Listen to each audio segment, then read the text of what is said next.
Everybody needs a rock. Story by Byrd Baylor with pictures by Peter Parnell. Read with permission by Simon & Schustor. Everybody needs a rock. I'm sorry for kids who don't have a rock for a friend. I'm sorry for kids who only have tricycles, bicycles, horses, elephants, goldfish, 3-room playhouses, fire engines, wind-up dragons, and things like that, if they don't have a rock for a friend. That's why I'm giving them my own 10 rules for finding a rock. Not just any rock, I mean a special rock that you find yourself and keep as long as you can, maybe forever. If somebody says, "What's so special about that rock?" don't even tell them. I don't. Nobody is supposed to know what's special about another person's rock. All right, here are the rules. Rule number 1.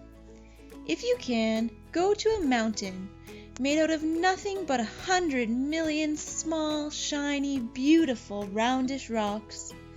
But if you can't, any place will do, even an alley, even a sandy road. Rule number 2.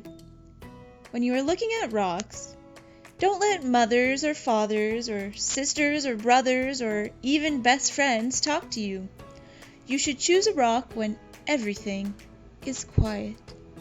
Don't let dogs bark at you or bees buzz at you. But if they do, don't worry. The worst thing you can do is go rock hunting when you are worried. Rule number 3. Bend over. More. Even more. You may have to sit on the ground with your head almost touching the earth. You have to look a rock right in the eye. Otherwise, don't blame me if you can't find a good one. Rule number 4. Don't get a rock that is too big. You'll always be sorry. It won't fit your hand right, and it won't fit your pocket.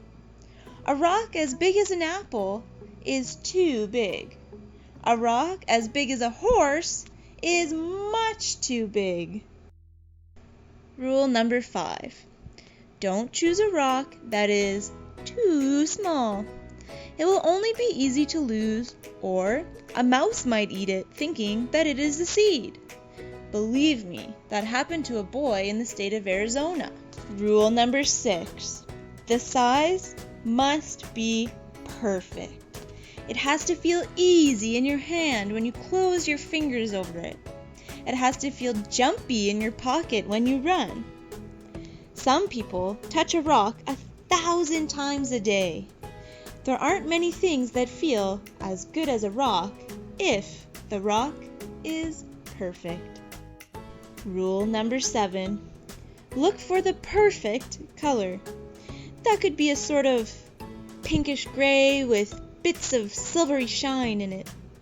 Some rocks that look brown are really other colors, but you only see them when you squint and when the sun is right.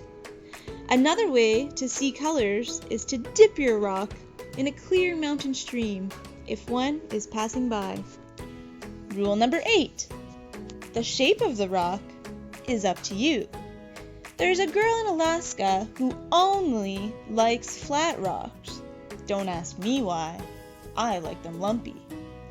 The thing to remember about shapes is this. Any rock looks good, with 100 other rocks around it on a hill.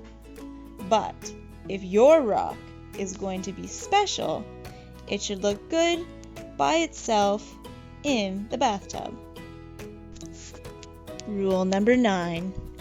Always sniff a rock. Rocks have their own smells.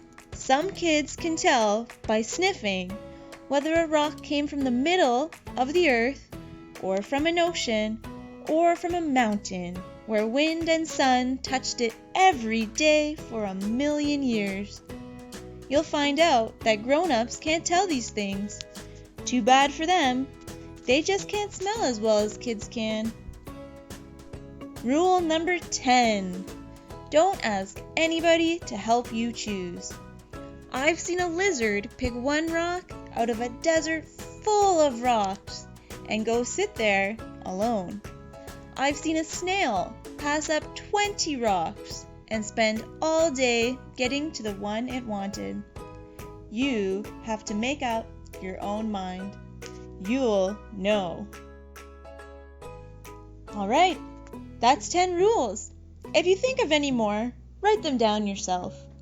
I'm going out to play a game that takes just me and one rock to play.